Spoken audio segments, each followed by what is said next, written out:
Where is the illuminators? Where is this small windows where the people live? It takes a mile to become a seafarer. The ship does not work on 9 to 5 schedule. Whenever I message you, you're always on board. Your SMS is your Bible. But is it really solving the problem? I don't think so. If you don't know something, you're opening your friend, ChatGPT. It's a wonderful tool. I don't think so. Make money and be happy. Hello everyone, my name is Vladimir. I'm a former CFR and incident investigator. Currently, I'm a founder and CEO of AVI Safe Technology, a company with a focus on maritime safety. Today, we are launching the very first episode of Action Matters, a podcast where leaders can share what actually works. In each conversation, we speak with the maritime leaders to understand what truly reduces risks, what creates real changes on board, and what only looks good on the paper but doesn't work in reality. This is not about theory. It's about decision habits and actions that lead to measurable outcomes. Our first guest is Captain Manish Verma, a leader with over 30 years of experience at sea and ashore, known for a strong human-centric approach to safety and operations. And today, we explore a simple but critical question. If procedures are not enough, what actually makes operations safer? So we want to welcome you. And I will tell to everyone, good morning. Today we have a beautiful person. It's Captain Manish Verma. He is a maritime professional with, I would say, very extensive experience in the global shipping industry. Manish worked across tankers and cargo vessel operations and is known for his strong focus on safety, operational excellence, and leadership at sea. Manish also, I would say, very active user on LinkedIn, where he shares his insight about maritime industry, leadership, and also human side for the shipping industry. So, Captain Manish, welcome to our podcast. If you can say something about yourself, it will be a pleasure. Good morning, Vladimir. And hello and a warm welcome to all the viewers. Just to talk a bit about myself and my experience, I joined shipping industry just when I was fresh out of school in 1996. So in short, it has been more than 3 decades that I have been connected to this wonderful opportunity and the sea and the employment that it provides us. I'm very proud to be a seafarer and I wear that hat very proudly. And wherever I am, I always remember my roots. It's a saying in our fraternity that anybody can be anything, any profession, but it takes a mile to become a seafarer. So we all should be proud of what fraternity we belong to and what we have gone through, what hardships we have taken, what time we have missed with our family, with our children, and what we have learned and gained from this industry, wealth wise, experience wise, and where we are today. 30 years in the industry, started right from the junior ranks, cadets, did my time on the ships, learned the tricks of the trade, passed my exams, went up to the captain, master mariner, sailed on vessels, tankers, mainly LPG, chemicals, products. And then finally, I transitioned to shore. And again, we had to start from the bottom level as a cadet. And then slowly but surely, we have grown up with the experience and on the ranks. And today, I'm sitting with a company in Cyprus, Akionakti, as general manager of marine operations. As you rightly said, my main focus is on crew safety, vessel safety, and safe operations of the vessel to make all our customers satisfied, make money, and be happy and give us more business.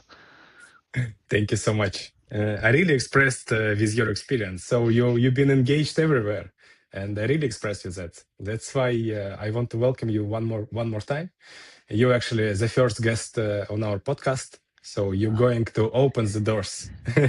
Thank you Uh, so much. so happy for you. So happy. I'm pretty sure, and I look forward that your podcast becomes a huge success, like your all endeavors, Vladimir. My best wishes. Thank you so much. So let's start. Let's go a bit back and start thinking from the beginning. When you're transitioning from a master to a marine superintendent, what's management reality changed you most during your first 90 days? Do you remember it? Oh, wonderful question, Vladimir. So when you are on the ship, whether you are a captain or a chief engineer or whatever rank you are, the first thing we have on the ship is that if there is a problem, we can be there physically and handle the situation or the problem by ourselves on the first hand. But when you transition to the shore, the first setback that I had to face was that now to solve a problem, you are not going to do it yourself, but you have to rely on somebody else to provide you the information with the time delay, of course, as we know. And then, based on that information, give them the optimal guidance or the troubleshooting. So now, from being the first hand firefighter, we have become a general, if you would say, of an army where we instruct the people to do. So that is one of the biggest change that I see during the transition which happened from the ship to shore. On the shores, you are hands on. You have to be hands on. You have to do things as they come. On the shore side, you have to provide assistance and guidance based on your experience or expertise, and again it percolates or necessitates based on the information that you have received. So that was one of the biggest challenge that I faced, but yes, with time you mature and you gain experience and you find ways to make things more suitable, efficient, and better for everybody. Luckily, you already had quite enough experience before, so you already can address all of these questions from a vessel personnel. So maybe probably you already did something before, so you can also address to your history and give reliable and measurable advices. It's same. What about our podcast now? I know that you quite engaged with the incident in near misses. You're Yes. currently handling them. Do Yep. you know that nowadays we have a lot of people who is relied on procedures, a lot of people thinking that procedures can change everything, but I'm meeting more and more people also in the industry that's telling me that not only the procedure help to avoid incident and near misses. What's recurring incidents or near misses made you realize that procedures alone will not solve the problem? See, every standard ship management or a owner company has their own set of procedures for everything, for each job, for each task, or each maintenance. But unfortunately, the accidents or incidents are happening. So we have to realize, and it has been a very bad trait, not a bad, a sad trait in the maritime industry to blame everything to human error. Every incident, if you pick up, you will find one of the root causes to be noted as human error. But we have to realize that it's not only the procedure, it's the behavior that we need to change of the crew. You can write 10,000 words of procedure, nobody is gonna read it. Even if they read it, they're not gonna comprehend it. Even if they comprehend it, they are not gonna remember it. So, what is the best way? The best way, per se, I feel, is to train, motivate, engage the people so that these incidents could be avoided. It's good to have everything written down so you can always go back and refresh yourself. But that refreshing does not only solve the problem, you have to make sure the training, the comprehension is there with each staff. You know, during my stint in the shore side of the maritime fraternity, I have always noticed that on the fleet vessels, there always used to happen that if one ship has got one problem, and you would see that that trend follows across the fleet. If you have a mooring incident, you would notice at least 4 or 5 ships across the fleet are having mooring incidences. If you see crew injury, you would see a noticeable trend of crew injury rising through that annual period. So it made us realize that at times the human minds would work in a certain way that certain area needs to be focused, and hence you would see the maritime industry or IMO or the PSC etc also focus on certain things every year. It's not that they just get up in the morning and say that let's focus on this. They have some trends and some analysis, and that's why they focus on that particular topic to curb the rise of incidents or near misses. So, yes, we have had a lot of incidents and repetitions, but we were able to curb them not only with procedures, but with more and more of crew engagement and realization of what you should do and what benefit you will attain. Mhm. And that's where we started to see a gradual shift and lowering of the incidents. So if we just highlight with one word, if we still addressing the name of the podcast, actions matter. So Yes, the actions, what's matter to that, it's engagement. yes, So you have to be engaged with your personnel. You have to be engaged with the vessel. Sometimes you have to forget about of paperwork and etc. You have to be on board. You have to be engaged with the people. You have to build a trust. And if you have all of this in place, then you have a success. Yeah. correct. All right. At what point did you understand that the existing operational approach need to change, and what's actually triggers that shift in thinking? Operational approach, Vladimir, I would say that, we have come in the industry where the SMS and the procedures, instead of becoming concise and comprehensive, it is being added. But while we are adding procedures and sections and checklists, nobody is remembering to remove something back from it, you know. So when we started our seafaring career, our captain used to say, your SMS is your Bible, you know. But unfortunately, the Bible is now first edition, second edition, third Always edition, change. and Yeah. it has become so big. So it's unfortunate. And each time there is something incident or an accident or a SIRE observation or a PSC observation, the first thing that is done, in addition to human negligence, is to add a procedure and to add a checklist. But is it really solving the problem? I don't think so. I don't I think agree so. with you. So till the time you do not engage, again, action matters, as you rightly said. You can add 10,000 words to the same procedure and do what might you want to do, put pictures, put fancy diagrams or whatever. But you have to make it as easy as possible. You know, rather than writing 10,000 words, there are people in the industry who are doing that, who are making the SMS changes, but they are also removing the old parts of it. So if you go to a SMS, recently I saw somebody's SMS, more than 10,000 pages, and that does not include the appendixes and the checklists and the forms. So it's humongous. A seafarer who is coming on board a ship for 4 to 6 months, where does he has the time to go through it 10,000 pages, and to find something in it is a tough task. It's impossible. It's impossible.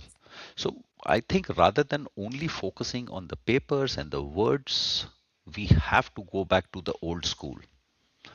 The old school where you have to train, you have to find a way. Again, I'll take a antidote from my sailing days. Maybe it will resonate with some of your listeners.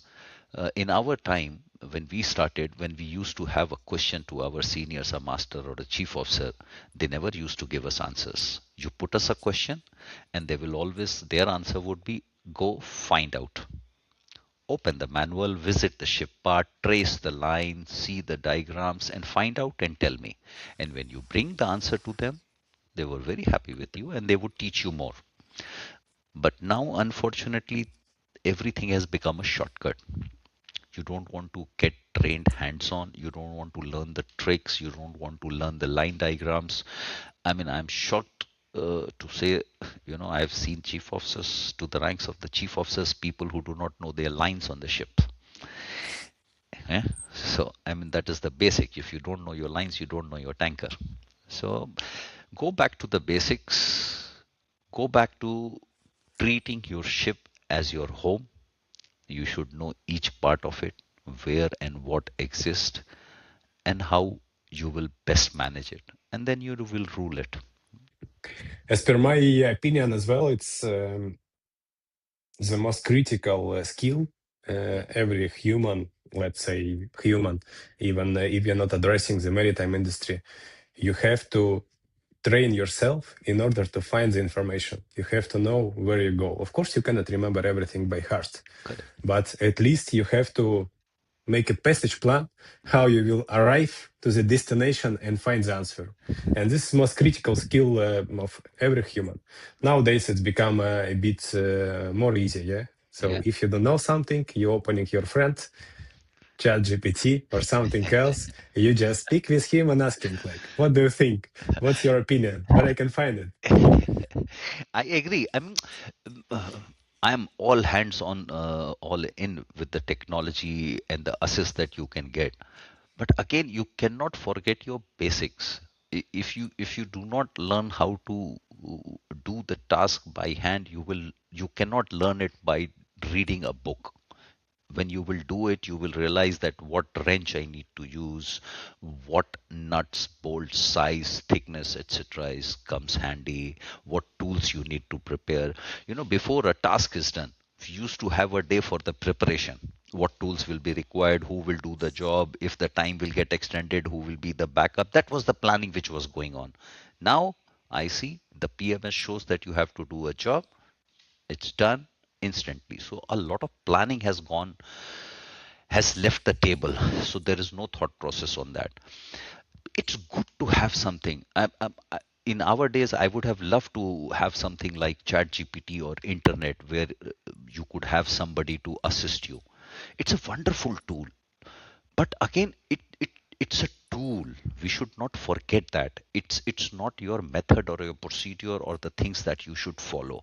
It can give you a guidance, and I'm pretty sure that everybody listening to this podcast will agree that 90 or maybe 70% of the informations which the chat gpt or xyz gives you are wrong.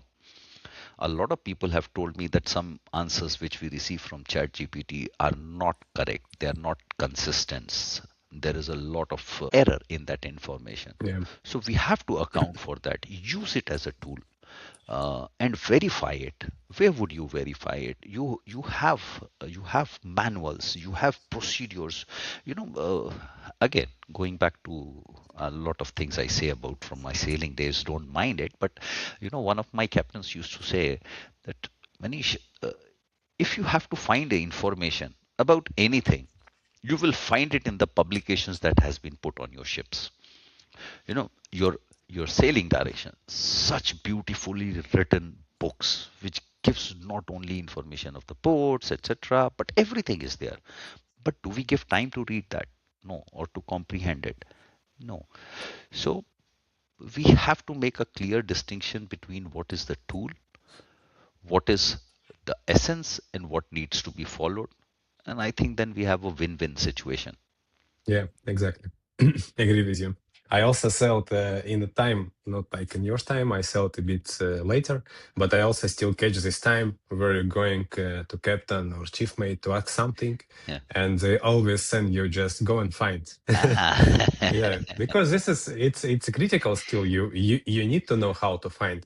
Even nowadays, for example, if you have a ChatGPT or any other LLMs, Yeah. still you have a problem that most probably you're not going to get the latest information because all of that LLMs Yeah. updated a year ago. People not constantly working and updating the information. The most important part that we highlighted during the last questions it was not only the engagement, but also critical skill for the human to find the information and to know how to build up the passage plan for the point B, like where is this information located. As information can be changed at any time, you have to know the ground, like where is the storage of all of this data. So we're going to move to the next question. And can I please ask you, could you please describe only one specific management decision that had the strongest positive impact on a fleet safety or operational stability?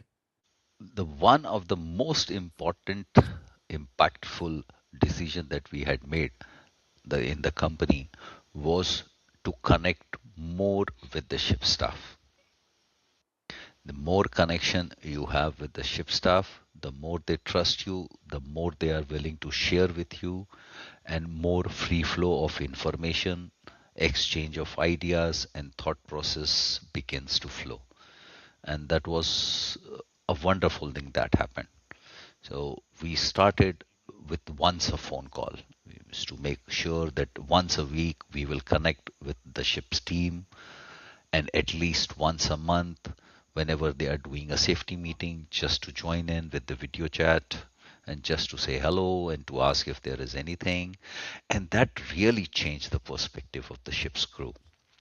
And things became from worse to better with respect to communication, and then of course the problem solving. So even a AB or the OS felt free to connect with the office at any time if he or she wants to report anything. So that was wonderful. And we realized that no matter what you do, till the time you do not make a personal connect, the things do not go as smooth as you would like to. And once you have the personal connect, things are just wonderful and great. And people are out there to work it out for you. You tell them something, I need this done, bosun. Can you give it to me? And they will give it to you. Thank you.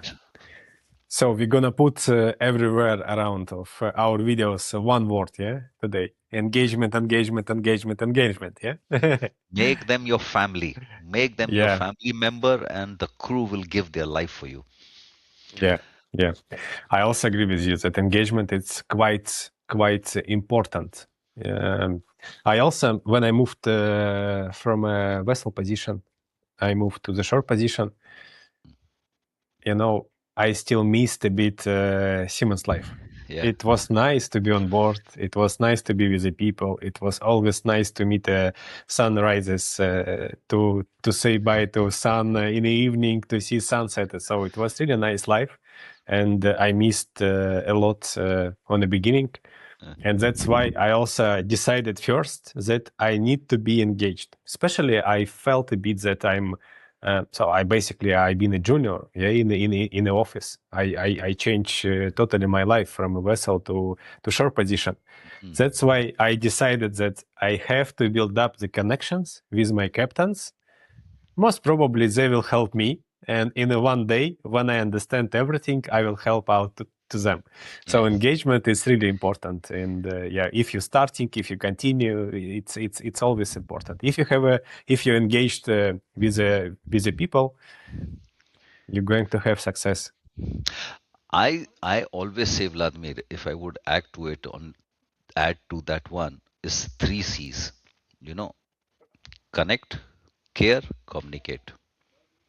Yeah, It's just wonderful. It has worked wonders for me as when I was a captain, and also worked wonders for me when I'm ashore. yeah, yeah. I know that you're always on the vessels, so you're quite engaged with your crew. Yes. Yeah. Whenever I message you, you're always on board. Sometimes I hesitate that you're working in office. No, no. We give equal time. We give equal time. Okay. All right. Thank you so much. What established habits or assumptions did you have to abandon in order to make that decision? Again, coming back to it, that you have to realize on the restrictions. See, you cannot know what the ship staffs are facing or what time of the day they are having. Maybe the captain had had a long pilotage and he's going off to sleep, the ship staff. So you have to know of the limitations. You have to understand. So as a seafarer, we can understand, but everybody in the office does not understand. So you have to make them understand the barriers and the limitations and the respect that you ought to give to the ship's operation. The ship does not work on a 9 to 5 schedule. So you have to respect that. The ship could be at anchor for 10 days and suddenly the weather could go bad, and in the night the captain had to do emergency maneuvering and he might not be awake for you. So if you don't Yeah. get a reply in next 2 hours, 5 hours, respect it, wait it, give them ample time. You have to live their life to understand what they go through. It's it's not a daily beautiful sunrise and sunset they see. They face so harsh weather at times that it's not easy to survive. They can't even sit properly. We have to realize those things, what hardships. I have seen messages going out to the vessels when they are facing Beaufort 7 or 8 that, Captain, we need this urgently, please send photographs. How is he supposed to send photographs in Beaufort 7 and 8? The guy is not able to stand on his feet properly, and Yeah. you expect him to reply to your messages. So be as considerate as possible. Live the life what they are living. Do not forget that the most precious asset on board a ship is not your cargo, is not the ship, it's the crew. If you have the crew, you run the ship and then you carry the cargo. Yeah. So if you value them as such, they will value you. Do you think it's important and critical to have a seagoing experience before you're joining manager positions in the office? Because, for example, if you came out from any other industry, let's say constructions or any logistic industry, most probably you even don't know how the people work on board. They don't know the schedule, they don't know the difficulties. But if you sailed, if you've been a master, you know what you can expect. Is it critical, as per your opinion, or necessary? What do you think? Is it necessary? No. Is it advantageous? Yes. So, but the thing is that again, you do not have to go and do the thing yourself for 20 years and then come into office administration. But when you start, you have to be adaptive to learn what the other side faces. If you are willing to do that and you are adaptive and you learn the tricks of the trade, what the people do on board, then you can achieve it. But yes, as a seafarer, if you have come out as a seafarer, it is an added advantage because you can make a personal connect. I have seen a lot of messages coming to the captain from Dummeridge, claims, etc., where they call the captain and ask the maritime jargon words, what does it mean? You know, just giving a Yeah, small example. yeah, But if it was a maritime guy, he would understand. But they also learn the tricks of the trade slowly, slowly. But that aptitude has to be there. If you don't have the aptitude and you always crib about, I write a mail to the captain and he does not, he responds after 12 hours, yeah, then you yeah. don't understand. Exactly. Yeah. So, adaptability, if it is there, and the willingness to learn what this industry has to offer and what this industry people suffer, you are welcome. You can be a great manager or a superintendent. I also have one solution for Yeah, the people who is joining the maritime industry without experience. It's always possible to join the vessel for a couple of days at least, to live absolutely. there, to stay, to go on a bridge, to join cargo operations, to see how it's going. And then, whenever you learn that people on board not only relaxing, drinking coffee, meeting sunrises, you will understand that why they're not replying to your emails in time. Because people in office have a schedule, yeah, 9 to Yes. 5. Maybe in maritime industry it's a bit sometimes it's not only 9 to 5, everyone know it. But still, you as a human, you have a family, you expect that you're going to have a free time. Correct. That's why you pushing others to get the job done in your working time. But if you understand how the people works on board, most probably you will find the way how to communicate. Yeah, you touched a very important point. In fact, in our office earlier last year, we started this campaign where each of the people of the office, whether it was a superintendent, whether it was a accountant, or whether it was a catering officer, people were told to go and visit at least one or two ships every year to get that feel.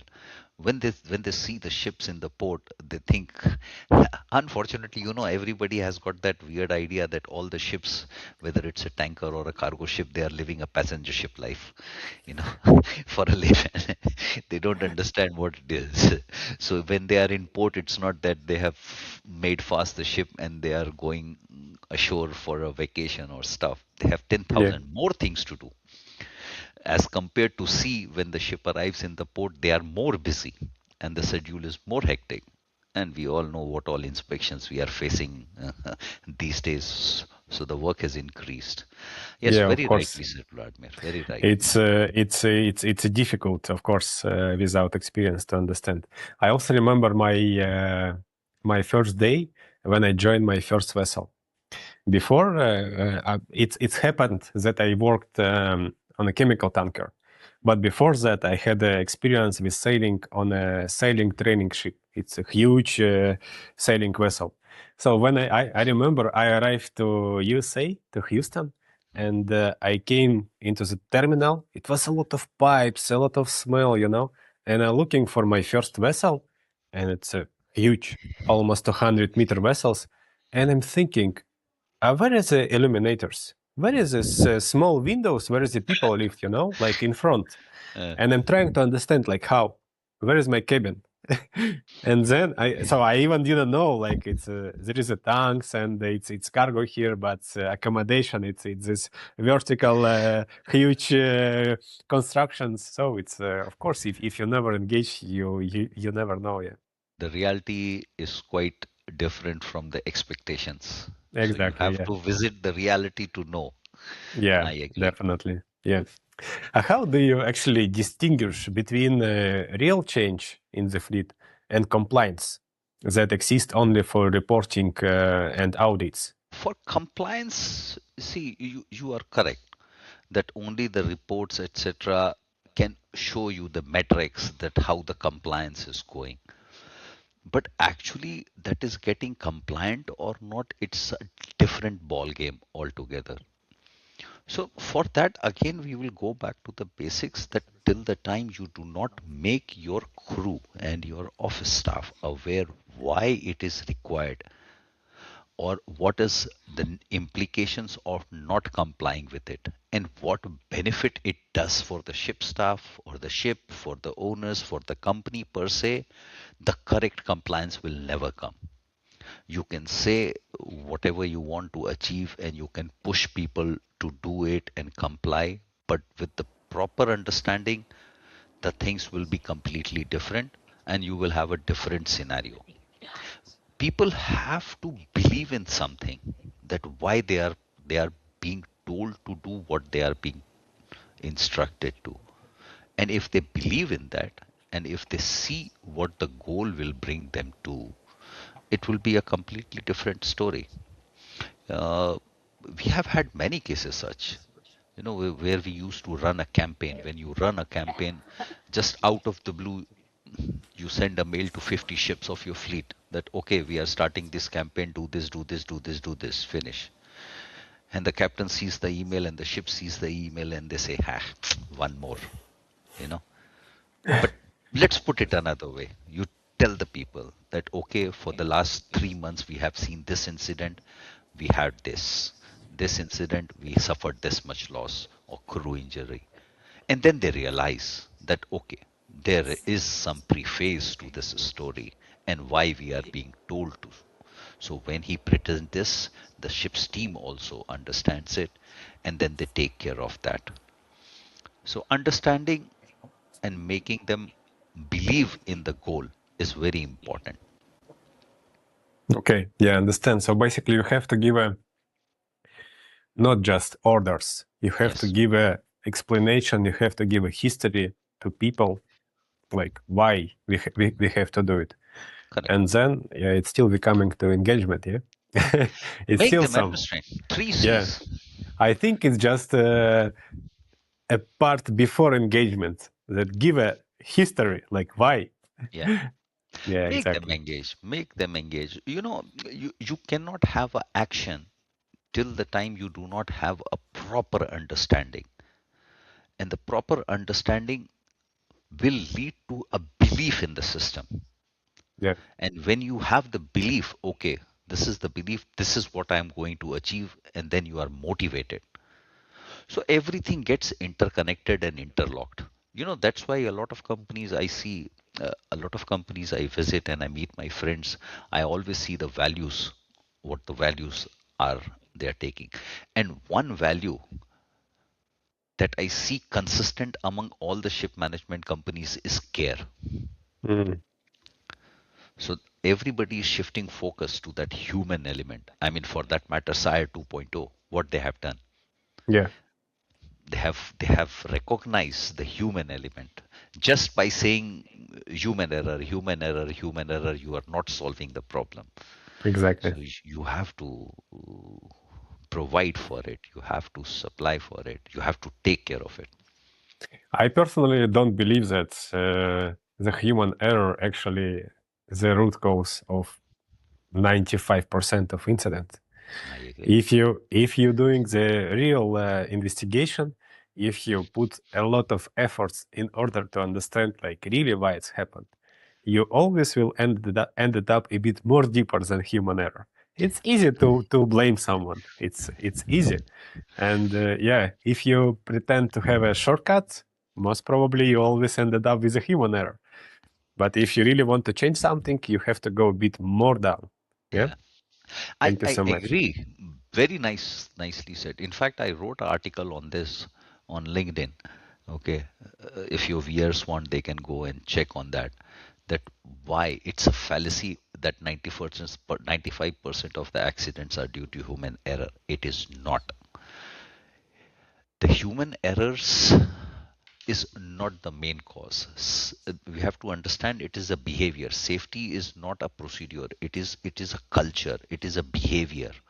Once it becomes a behavior, you start following things in advance. You are driving a car, you know when to take a right because it has got embedded in your muscle memory. So that is what we need to do. And to make sure, humans can make mistake. There is no doubt about it. There could be lapses. You are walking on a stair, you can trip. The accidents or near misses could happen. But what barriers you put into place, the checks and balance that you put into place, that is paramount in stopping anything. So just by saying human error, he was not paying attention, is does not solve the problem. You are correct. Yeah, yeah, agree with you. Can you please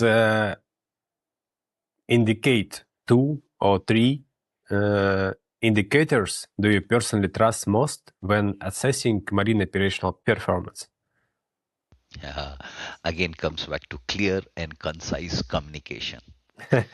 The moment you see the email or the call, when you speak, you will come to know is if the other side is bullshitting you or giving you the stories. The person who is confident will give you crystal clear and concise actions, and he would also present a solution. His solution may be right, may not be right, but he will offer it because he knows what is happening and he knows what needs to be done. So you can always smell the bullshit from far Yeah, when you will see a email and there is a stories that last captain did not do this and before that the requisition was not raised and then it was supplied, then something is cooking up, something is not right. yeah, yeah, It's very easy to find a exactly. hardworking and a truthful captain from otherwise. Yeah, understand. Thank you so much. What management decision did not deliver the expected result, and what did it teach you? And not as such. I mean, I didn't have such a instance that we failed in something. But there was a campaign that we ran uh, to make the seafarers more connected, where we wanted to bring the families also in the safety seminars of the company, Mm. the wives and the children. For the first instance, it was very good. It was the first time we started, and the families were okay with it. And the families came wholeheartedly to see how the seminars are happening and stuff. And we could achieve something in the first year. But from the second year and third years onwards, we could notice that they were not enjoying it. I mean, 7, 8 hours of a seminar, the family started to feel disconnected. So, but it was not a failure. We found a way out of it. Rather than making the family sit through the seminars, we made certain parts where they should attend, and then leave the family to enjoy. So we Mhm. found a way around it. But we learned from our mistakes. We learned from Okay, our mistake. We devised a way. But yes, going has been so good.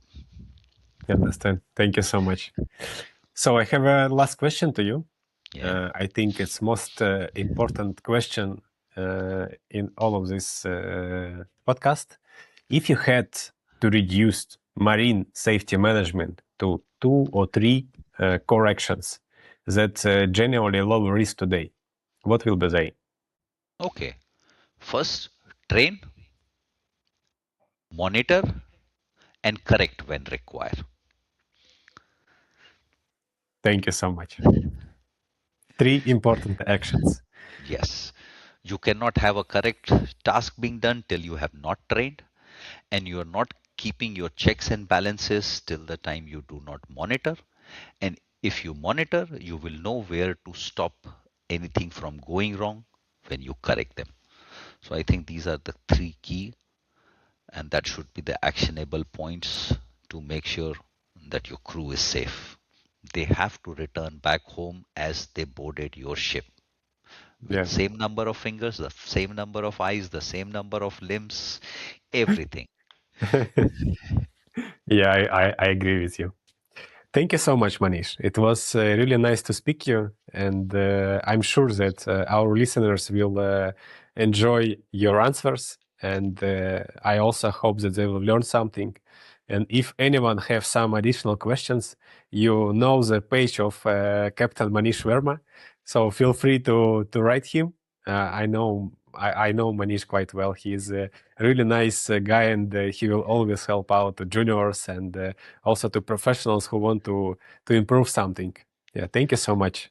Thank you so much, Vladimir. It has been a nice chatting you and knowing you. Wonderful.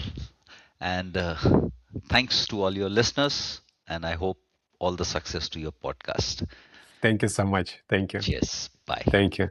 If we summarize today's conversation, safety is built by people, not by procedures. And real change starts with the simple actions: training, monitoring, and corrections with the trust and engagement behind them.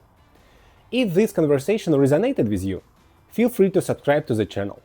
Leave a like and share your thoughts in the comments.